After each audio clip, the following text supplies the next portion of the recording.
سورة الزمر آية بنا نكري من الشيطان الرجيم بسم الله الرحمن الرحيم إنا أنزلنا عليك الكتاب للناس بالحق فمن اهتدى فلنفسه ومن ضل فإنما يضل عليها وما أنت عليهم بوكيل الله يتوفى الأنفس حين موتها والتي لم تمت في منامها فيمسك التي قضى عليها الموت ويرسل الأخرى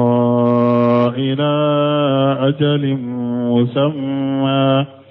إن في ذلك لآيات لقوم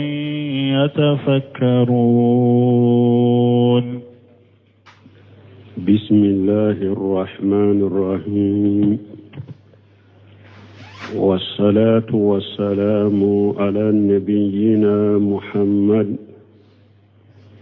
وعلى آله وأصحابه وسلم تسليما كثيرا.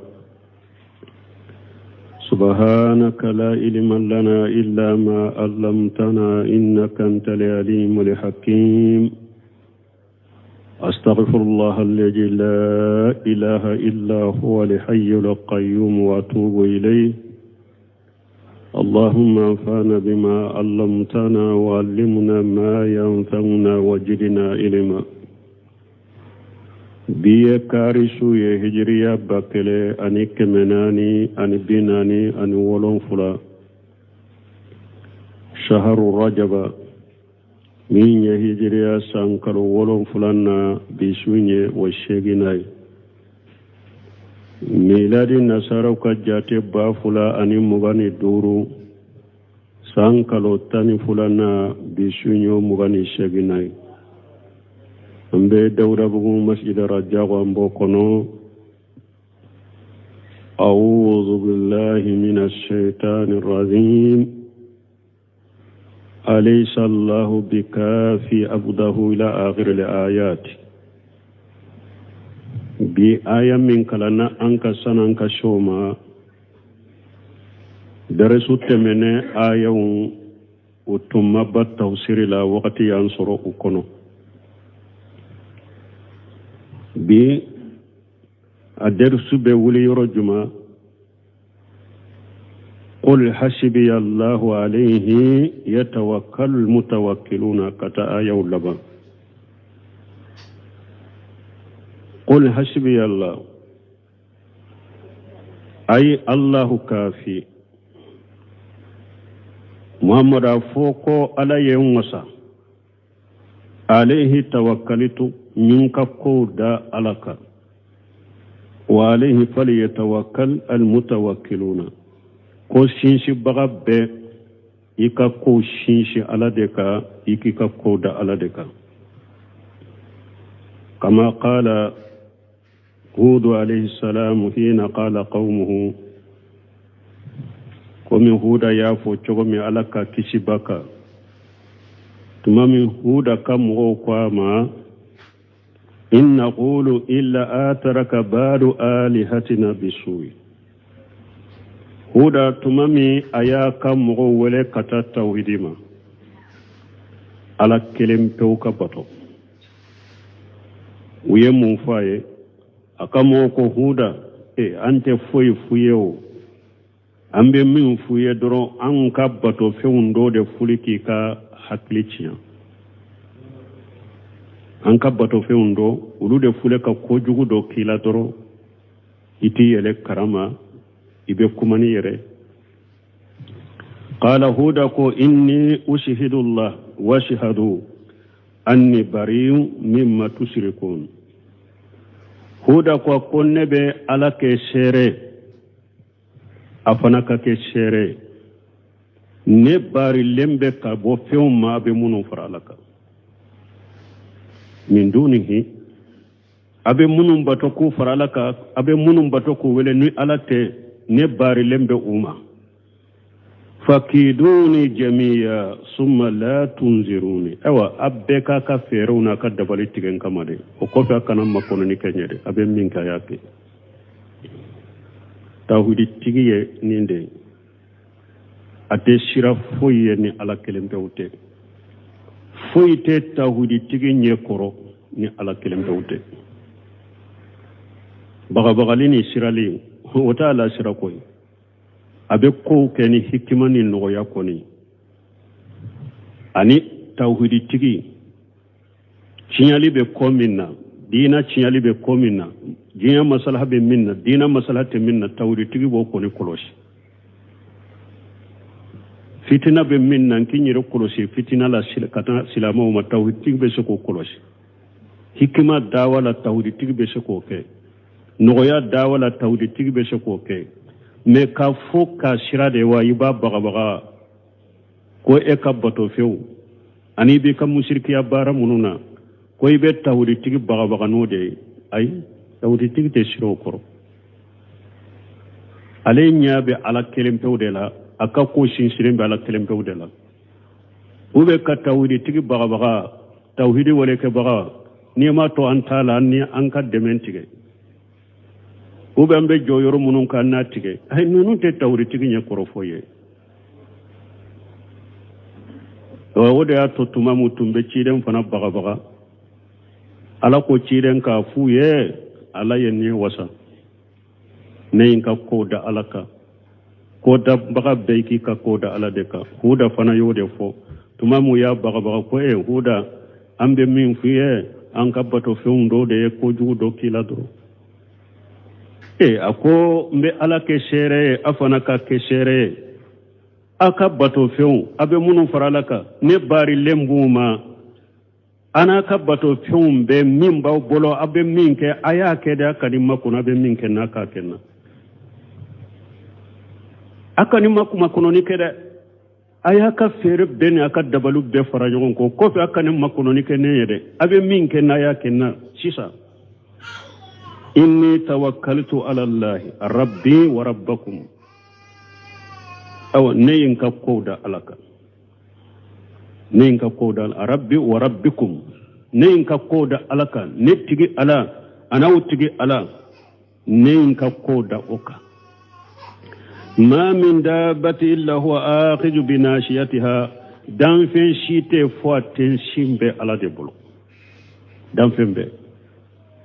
dan fen te se ki lamaro ko ibe kuma fo ibe ko ke ni ala de maso dan fen shite fo abe ten shibe ala de bolo ode ya to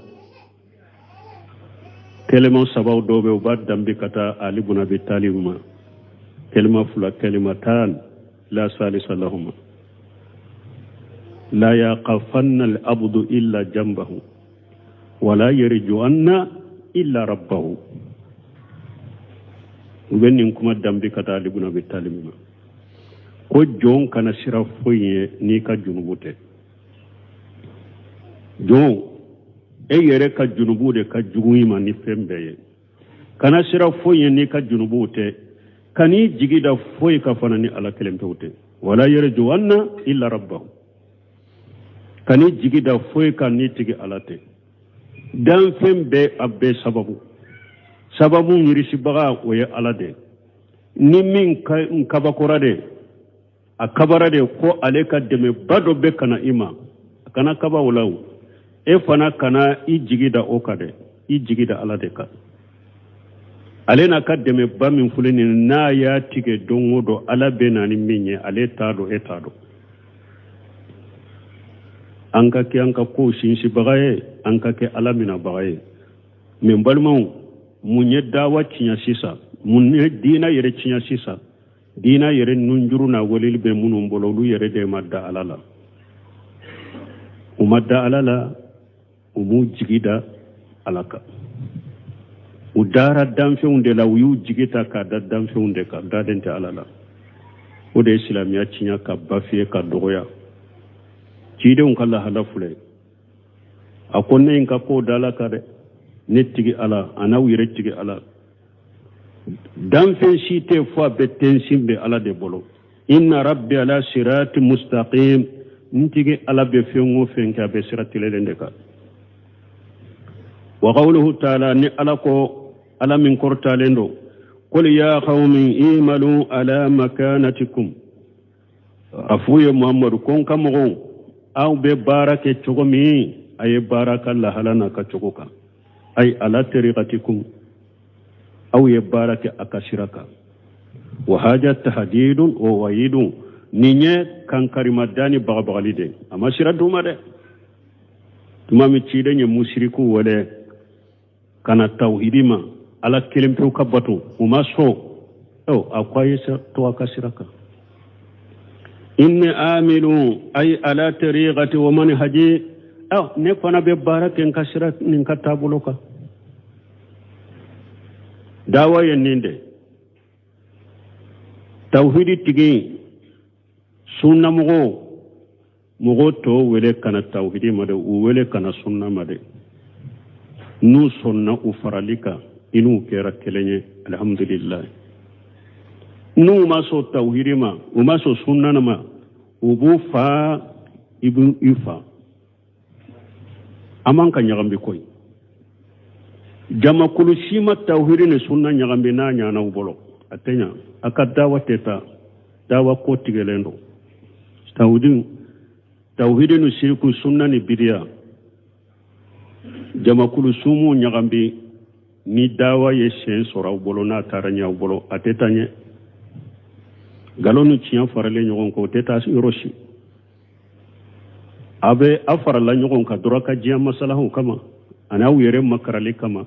ne ka fo galon ni ciyan ka fara nyogon ka tauhidi ni shirku ka fara nyogon ka sunna di bida ka fara nyogon ka ko dawa tanye de bolawa aya kano fotala akano fanka jiya masalha bala me dawa tale nye ani ciyan ka fanga soro o to lawo ciyan galon te nyagami ko ciyan be fanga soro ci den ko aye to ka shiraka mfana be barakin ka shiraka فسوف تعلمون ما أو بنا دودة فسوف تعلمون أبنا دولا بمنك أولا أي ستعلمون قب ذلك ووباله أكسرك يلبا أنا بلغون لا جابا أقول قلو أبنو دو أيتا كسرك يكا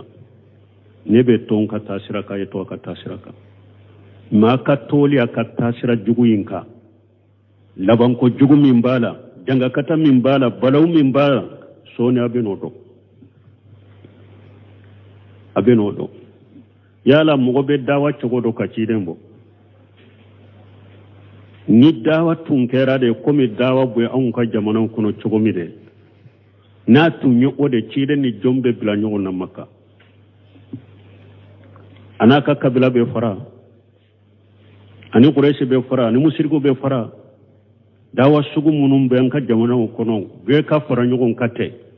ate dusukuna siri kele na yere ate bato chogo kele na yere adowte ala kele na yere nu tumbe se ka dawa tanye nu otunye dawa ta chogo nyumai nu otumbe dawa ewa shembentia au bodo katime chidenga chideni makanka ubekele ni mujamala ni musalha ni dawati ninde chide ni makanka ubekele ubebila nyogona aw bena do abe minna labanye minye man yati hajabu yuqdihi ay fi dunya la jaba bena minna nene awla kalamalu ya kajiga ka kalamalu ya jiya kono ya wa yahillu alayhi hajabu muqim ni la jaba dumune fana be jiga ka la gara ni nere do ube awde do abeno do ay baraka kasiraka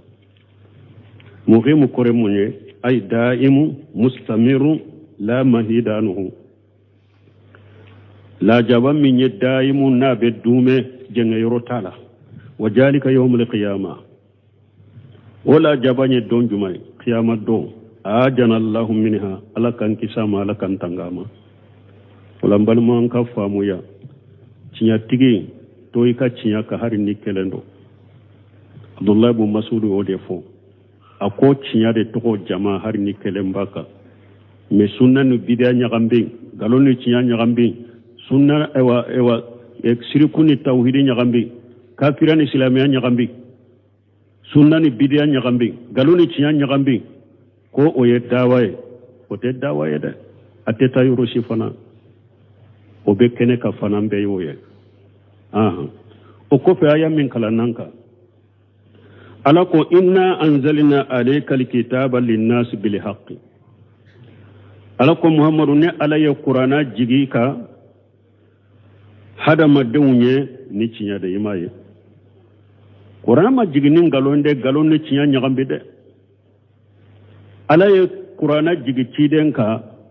hada madunde nye yaye fana linnas qur'ana ma jigi kulu ye ko ama jigi iruye ama jigi bagawunye a jigina hada madunde ye wo awde jogo ba ko awde jogo be fawye ni minye mu'mini ya qur'ana bi fo abika sarafo abika nyuma yafo abitanu ni mogo minye fana munafiki de qur'ana bi fo abi lagosi abika sarafu ye ni ye kafiri da bi fo ni ye musiriki da bi fo ni ye bida mogo abi fo ni ye sunna mogo abi fo ni ye ala sosola qur'ana bi fo ni ye ala batole qur'ana bi fo o ni hada madun ko ola o qur'ana ka tawsiri o qur'ana ka korofo mogo ka wajino qur'ana me ikana do mogo gasila qur'ana ko ni ma fo la de qur'ana jigna hada madun de ala de fule ka foya inna anzalna alayka alkitaba kitaba kore munye yanni al maktub fi shebele ajigna jonye linnas nye qur'ana jigi ka hada madun nye bil haqqi o fana faralaka ni cinya ngalonte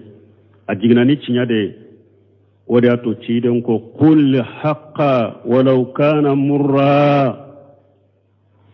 ako cinya fu harina ka kuna ciden yode fo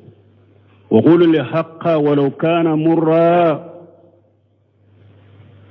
cinya fu harina ka kuna bil haqq qur'ana jigna ni ode faman ihtada falinawsihi aw qur'ana cinya folen kofe mogoye ni min kandara ikandara yere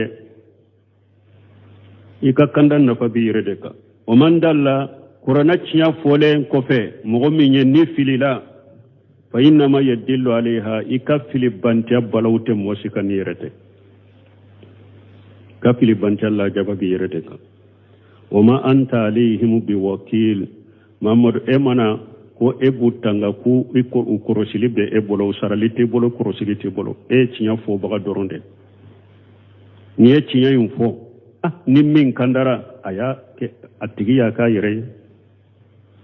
cinya fo len ko fe bolo ni min fili la fana aka fili balaw ba yere kai usara bagate ukorosili bagate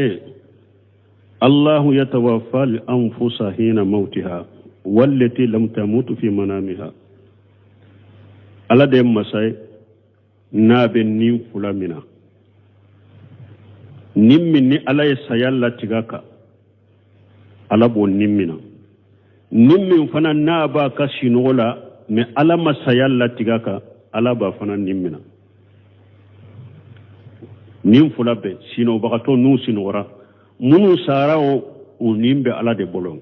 munu be sinola unumbe ala de bolon ala bu fulabe numina فيمسك التي قضى عليها الموت من ألا يسيال لتيجي مغمونكا أبي أولو نيوم من أير بولوي كو كراسة تاراني سينوي كو سينورا دي دورا تاراني سينورا ما ولي ni mogo dara ala be ben ni mina sino bagato ani sayalla tigira min ka ben ni be mina afla be sayalla tigira mununka ala be ulun nu minaye unun tesiga sagi kana una na badola nube kunu ulube to sinogolate ulube sate wa yursilu al-ukhra ila ajal musamma min nindo imeni ala masayat latigaka abo nimbila kana tigima obe kunu ka kanyana mayake kata ka wakati ma ala ya ka wakati min fosanu kashe inna fi jalika la ayati liqawmin yatafakkarun ala ko tama se chama ben nonu na moye mogo munum be miri no be tasi nin fula bɛɛ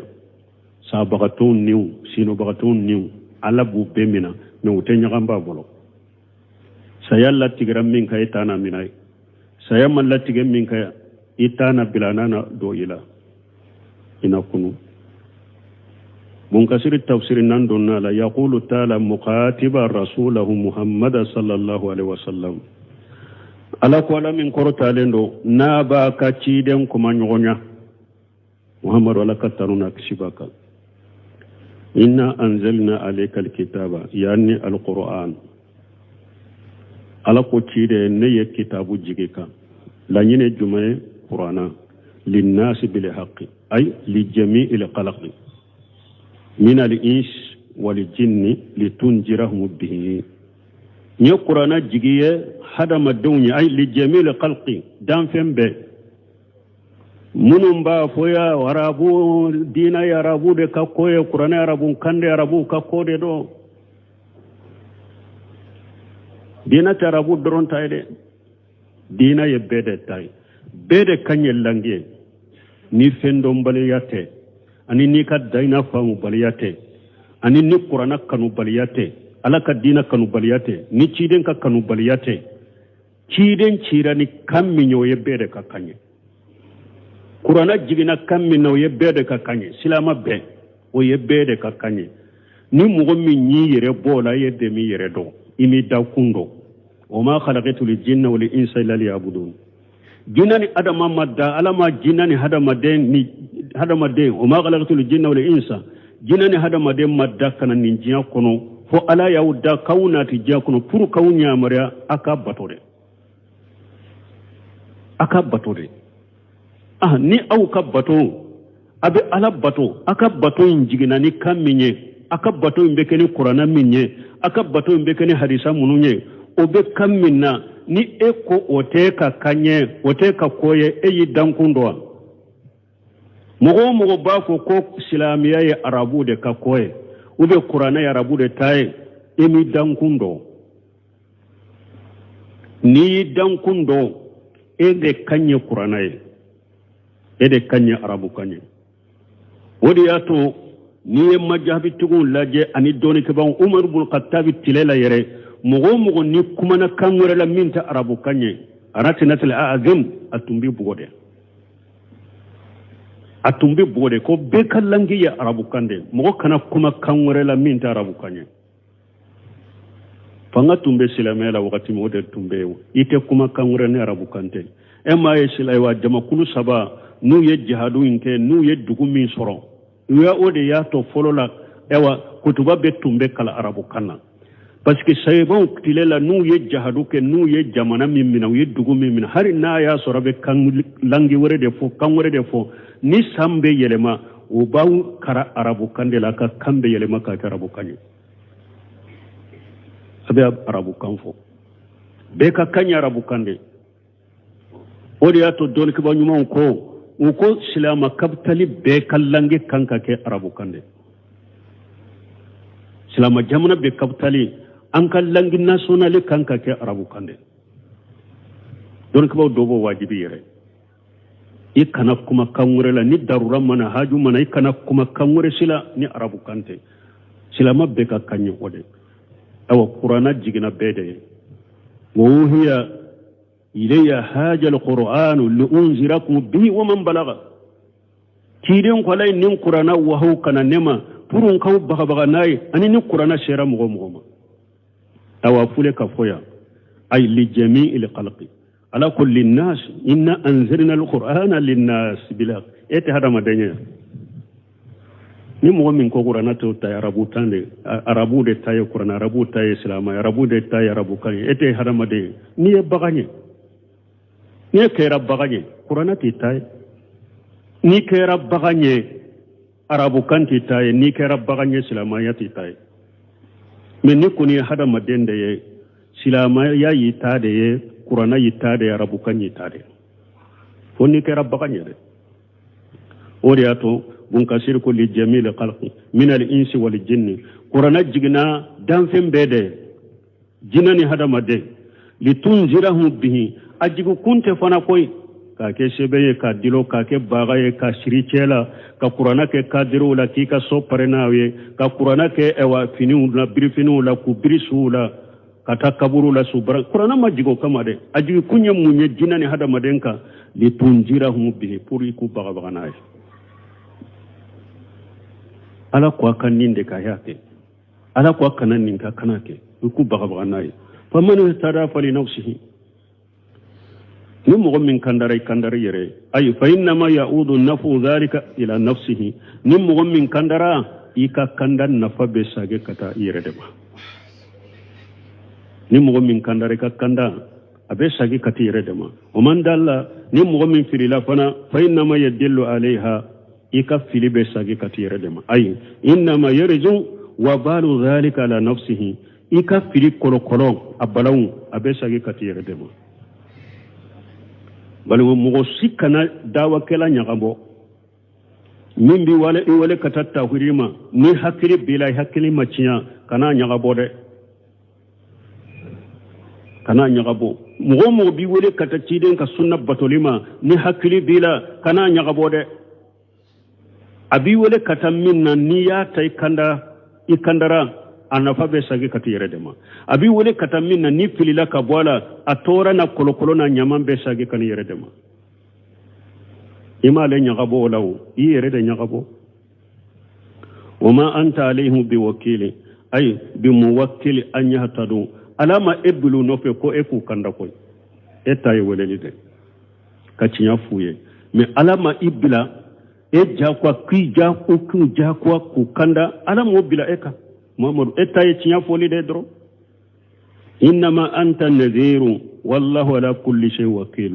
اي بغبغلي كلا دي مي فيمبه تانغالينا كروسلي بي على دي بولو على كو ايا وركونو فانما عليك البلاغ وعلينا الحساب على كو تشيدما لا سلي دي بي اكا مي كروسلي وبن على ديكا اتاي لا سلي دي كا لا سي مين كاندا باي ني مين فيلا اباي welele de be kare la seli de be ka me u koroshili yomal khamado ka kanda mugo saraka kandala aka fili bandi fana saraka fili la kala jaba o benna ala de ka summa qala ta'ala muqbira an nafsihi alkarimati o kofe ala ko ala min korta le na banki bariya ka bo yerema ala min kabo bi annahu almutasarrifu fil wujudi bima yasau ko ninjia kono ko ale ala debe funke ninjia kono minyajia wa annahu yatawaffa li anfusa alwafata alkubra ko ale ala debe ninfaga fagali bala fagali kumbaba bima yursilu min alhafajati alladhina yuqbidunaha min alabdan abi inni mina chogodi ni ala ye sayalla tige mugoka abe mugoka nimmina ayesa yalla tige minka abi nimmina chogodi aba kam malikiya tangale kela wude chiuma ubena nimmina kaboy far kolola malakul mautina ka jama nuba fo anzara ilote o sahalente o to sahalente o israiliyati de ala ireya wala qur'ana kuno malakul maut sayam malikana ka jama wode ben nimbina kabo far kolola o yesa ya baye ala de boke والوفات الصغرى عند المنام ala ko ale ala debe saya fitini fanake saya fitini minye sinogotai kama qala tabaraka wa taala komini ala ya fo aya wore kono ala mi hera ka chakorta lendo suratul an'am kono wa huwa alladhi yatawaffakum bil layli ala de masay na ban nimmina sufilala minye nimmina minye wo yeshinogotade aba kon nimmina sufelala nyaade temina ka folo nyaade temina ko holle je tawaffakum bil layli ala de masayna ba nimmina sufelala wa ya'lamu ma jarahutum bin nahari ala baro abe mimbara tilefelala ni dugu jera abe mimbara ala bodo summa yebu asukum fihi o kofe anaw kunu tilela li yuqda ajal musamma pour anaka saratin ba saratin min fora sa hakke min fora ka nyanama yala fo ana wakati ke ko ba summa ilayhi marjukum o kofe ni aka lajali banna ka sar ewa wakati sera si hakke min diri ma jiya kuma kono no banna o kofe ala bi faga abe sagi kata ala mallagara summa yunabbikum bima kuntum ta'malun o kofe ana ukibariya naka barake tawiye wa huwa al-qahiru fawqa ibadihi ala de karban masay na ba ka jongu sanfe wa yursilu alaykum hafajata ala be ewa malika saya fulo fora saya fula nabina fo sinogota o fora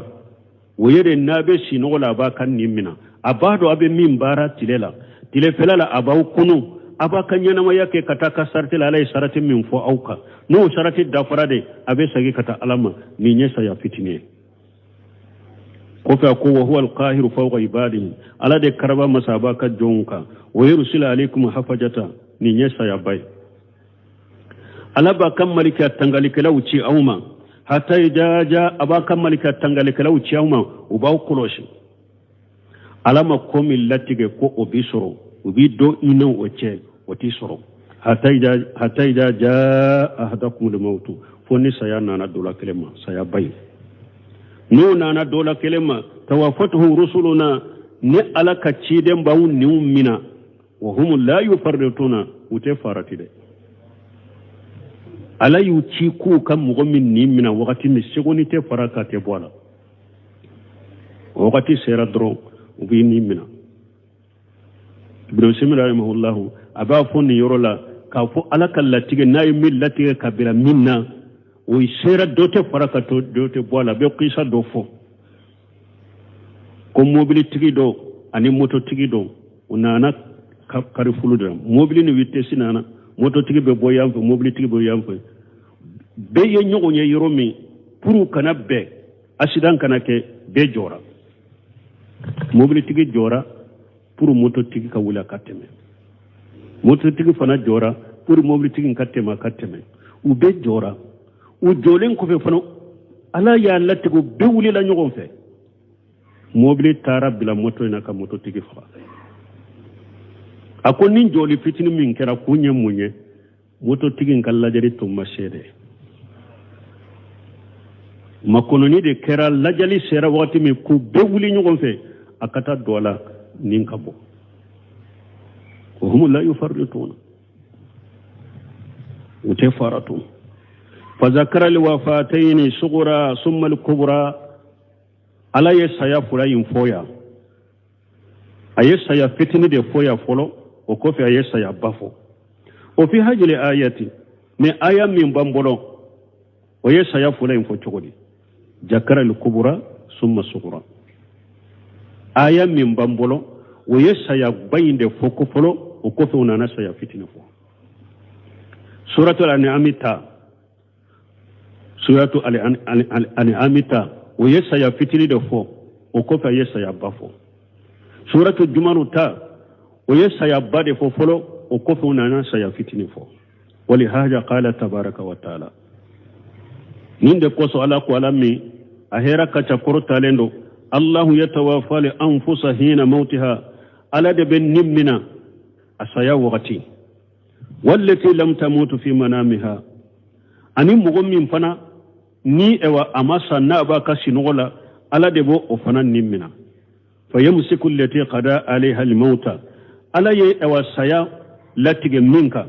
anon nimmina wote saya baywa ale polo de tamafu ala ye saya ballatige minka anon nimmina ayrefe wa yursilu al-ughra saya fitnita min baka sinola anon ninci kanama ila ajali musamma wana bosi nola ka kanyana mayali ke kata wakati la wakati mi la jalimi ni ala ya fo aka sanu kashe fihi dalalatun ala annaha taztami fil malail a'la bun kathiri ko delila benina konni fulaim bebe faranyon ka sanfe mo munu sara niu ani mo munu be sinola unniu bebe faranyon ka sanfe bun kasiri min te muqtasaru abafu akuna hamadu sakiri fana bodo ako wa qala ba'du salaf rahimahumullah ako salafu doko ala ku nema yuqbidu arwah li amwatu ijamatu ni mo munun sara ala bu numina wa arwah li ahya ijanamu mo munun be nyana mayala nu sinora ala bu numina fatataarafan ma sha Allah ta'ala anta ta'arafa aw munun be nyogondo ulu be nyogondo ala ya latige munun kan nyogondo ye ulu be nyogondo ye e ma ye sinogola eni mo su do be nyogonye sinogola ha don ke bo ko be ken ni chogodela e be sinogola yi sinogoto mo su do unu be nyogonye sinogola be baroke abe kuma ko be feunke salafu do ko la nyini ye ninde munun fatura ani munun be sinogola awun niun bebe fara nyogon ka sanfe an nun be fara nyogon ka ye ni ala ya latige munun ka nyogon do aw be nyogon do ye an nun be nyogon do ye fayamsiku allati qada alayha al-maut ala ya sayal latige ninka anu ummina yere boloye allati qad matati min sara unimbe to ala boloye wa yarsilu al-ughra ila ajal musamma ni masa ala na ekan ninci kana ema ifana na nyana maya katika sana kataika saya wakati ma ukofi ako anni abi hurairah radhiyallahu anhu qala karisam nabi hurairah malaka je kabwama ako qala rasulullah sallallahu alaihi wasallam ko alaka ciden ko alaka tanuna kisibaka ijaa wa ahadukum ila firasihi ciden ko na dola kelen ni bena dai kadilanka kashin wasufe فلينفض بالداخلة إزاره أوقات ولتم بالتفيد سري تفيد أقوى دولة كله إيكا فيني كونونا إيكو كي كويكا إيكا ديلا سافلا إيكا فرافلو داخلة تريجاري فرامونا مانا نيكا تفيد بلسا وبي نيكا دروكي بلسا مانا دروكي مبري إتغي فرالا دروكي كاكي إتغي فراني ديلانچه كديلا فرانايته okore munye ni droki mbi tegani dilay nje ba soro o ya soro ruka wakati so kurankote lampaunte kurante dividero mo so fana abe ko mu burusula made do penya na maddo be se kana dai ka dilanka I kanana kadda dilanka te fo ki ka fini e wa yele mai bolokate ki ka dilan sanfela ka furate na ya soro penya na mamun nana bila I ko fe dilan kana boye Buhari ni akwabe ko kila ni fini mbi tege na ache ati toro kosobe. Ode ato ako bidagila tijari. Iki ka fini mkonuna ke ki ka dilan sanfila furake. Aya kumfo fana fa innahu la yadri ma khalafahu alayhi. Ako paski tado mimbila la ino la ika dilanka. Burusula awakatu dibi bawla fu ewa buntani besekata dai dilanka. Ube ibasoro yere sa yere beseka ke atara da dilanka ni nana ki da dilanka te doro obeseki iki me ka dilan sanfela fura folo ni ika fini konona ma ka fini yele mai boloka parce que tado min nani ko fe dilanga o ko fe ni ninke summa li yaqul o ko fe kafu bi ismika rabbi wa da'atu jamdi wa bika arfahu ni nya hada madembe dai ka dilanka kan nin do fana durushi ni be na dai ka dilanka ya do sisa bon dila furali min fule ka fo sisa o kurambe mo min ka so be hata ganni na ha kuram mene dro ika dilan samfela lajje ko so be ni fentala ibe daka a ube ne kuram mene ika daranta ika konko o ko fe ka fe sai ka daka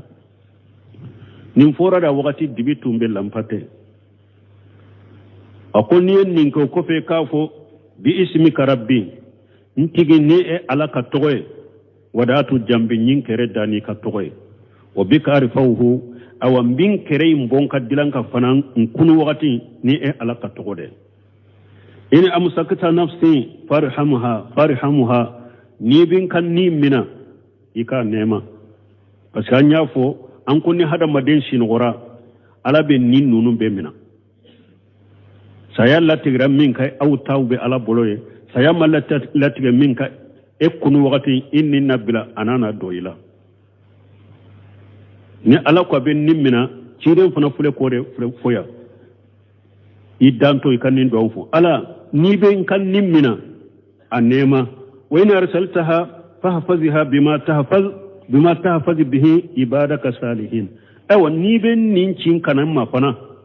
ika tanga ibi ka jonyuma tanga ka bo minna ikin nin tanga ka wala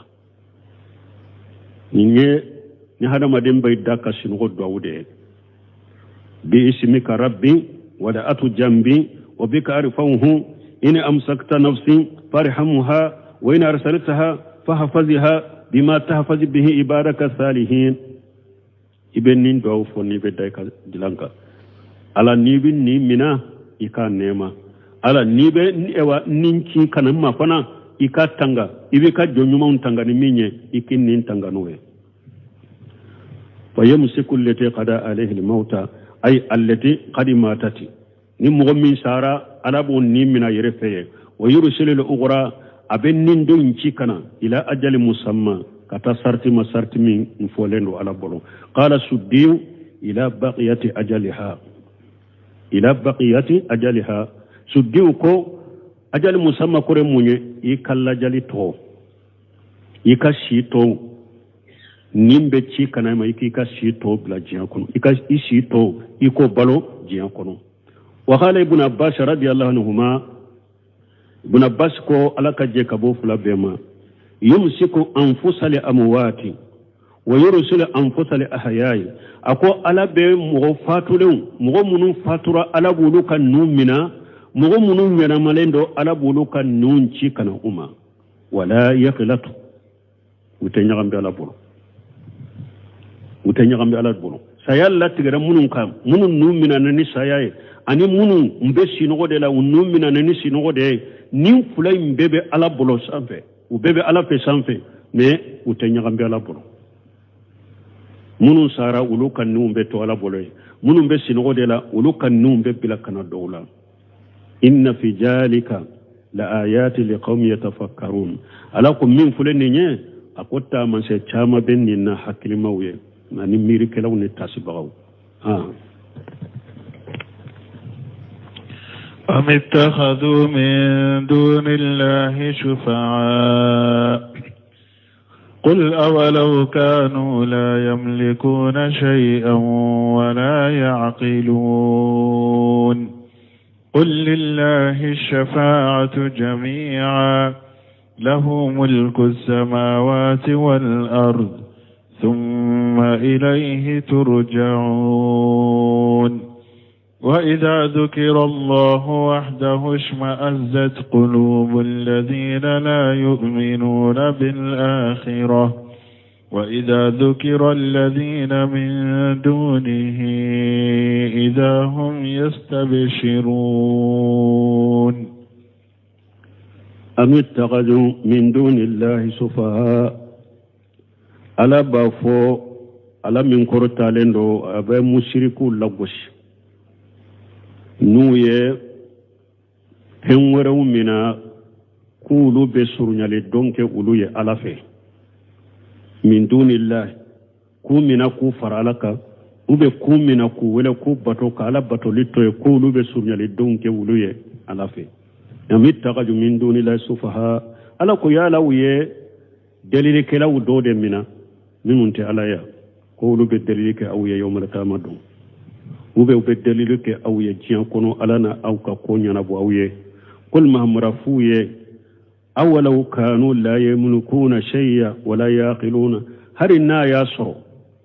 أو يمن من كوب الدليلك أو يألف هرنا ياسر في مرلين توبلو حكلي يرتولا أو بولد من كفر لك ولبتوك ولا كولو بي على الدليل أو هرنا ياسر في توبلو أبيكم مكا مشركو تنبتو تغتم جمداتو يريو كلو hari dow tumbe ni tamaru kise munun diara ye doro abe ulu ko ku daku bato aw be fem munun bato mu fuy maralen tubol e waddo hakili tula yere jammadati udedo abe komi boli batula ka boli babulo chogo komi munun fana be tungu bato munun be dingje so bato munun tay jiñe munun tay muni ma jole nya abolo munun tay ay reka muni man jole munun tay kaburu tiguye aw be fem bat haruna ya suru fuy maralen tubulo hakili tula qul lillahi safatu jami'a afuye mamadou ko delili be ala detay dan fen site min be saka delle ke moye ni ala masode delil ne sunyari dombe ala detay lahu mulku samawati wal ardi sankama wolon fulam marali ala detay duguma kurorun fulam marali ala detay dan fen side te ni femba bolo ni sankama wolon fulala dan fen side te ni femba bolo ni duguma kolola abbe ala detay summa ilayhi turjaun o kofi abbe sagi kata ala dema وإذا ذكر الله وحده اسمجت قلوب الذين لا يؤمنون بالآخرة على قوتيدما ني على كلمة فو وعلى كلمة كبتو التوحيد فوي كنا ولي كفر علىك فوي كنا بتو كفر علىك مغمونون تلي منن الله غري ودسكون كرو وندمي ودسكون كرو ودسكون دونيو وندمي كو باسكو على كلمة بتو فو وإذا ذكر الذين من دونه من منون على يببطوا في منون بطو نو يقولوا كوفو درو ما برون وليجون شيئون إذا هم يستبصرون إبقوا من كلام ابن نسونجا من ده واجر كلام ها من ده واجر كلام من كرسان كو عليه بمغون ناني ده عليه بمغون لغوسا بمغون ناني ده ni mogo be kuma ko ka mushrikiya nonun de supporter wiye ka mushrikiya unye ka mushrikiya mu ka tulumu ka mushrikiya wala ka tulumu ka bidiya wala ninde wajulu chogo kanyina ni sonja kado de be dima fanare ika jahannaba kado dirima ibe financer ou bien senja e koro ko grama ka wajulu karine ka kuma chogo karine quoi ate mogo sogo ala kelim to ka bato tikide be mo so ala kelim to ka bato e mo so la de e fona ka jeno mo so e koy ciden kelim to ka buru ciden ka sunna ka la bato bideu kabila e mo so la wude de e be joni mo so e de parce que ni depuis galé de depuis ciden de ni o kawsa hadama dembe o jogo kanyi katime beka me ala ko na ye tawhidi ko fo doro mo be dimi ni cide nyere ye tawhidi kuma fo mo be dima koro e mo sembuludu mo be sila ni senjore de ko ye tawhidi foto akon ni cide nye tawhidi fo doro ko ala kelimto ka bato doro mo munum madalla gara law dusukum be koro de be dimi me ni yu ka bato fe un ka ko fo doro ibobo min kalamu benni sonja o be diawu yo benni sonja ni ala sonna dresure de sambe do bun kasiri katta usiri la ni inshallah ni ala siniranna subhanakallahumma rabbana bihamdika ashhadu an la ilaha illa anta astaghfiruka wa atubu ilaik سورة الزمر آية بنا نكره من الشيطان الرجيم بسم الله الرحمن الرحيم إنا أنزلنا عليك الكتاب للناس بالحق فمن اهتدى فلنفسه ومن ضل فإنما يضل عليها وما أنت عليهم بوكيل الله يتوفى الأنفس حين موتها والتي لم تمت في منامها فيمسك التي قضى عليها الموت ويرسل الأخرى إلى أجل مسمى إن في ذلك لآيات لقوم يتفكرون بسم الله الرحمن الرحيم والصلاة والسلام على نبينا محمد وعلى آله وأصحابه وسلم تسليما كثيرا سبحانك لا علم لنا إلا ما علمتنا إنك أنت العليم الحكيم أستغفر الله الذي لا إله إلا هو الحي القيوم وأتوب إليه اللهم انفعنا بما علمتنا وعلمنا ما ينفعنا وزدنا علما biye karisu ye hijriya bakele ani kemenani ani binani ani wolonfula shaharu rajaba min ye hijriya sankalo wolonfulanna bisunye wa sheginai miladi nasara ka jate bafula ani mugani duru sankalo tani fulana bisunyo mugani sheginai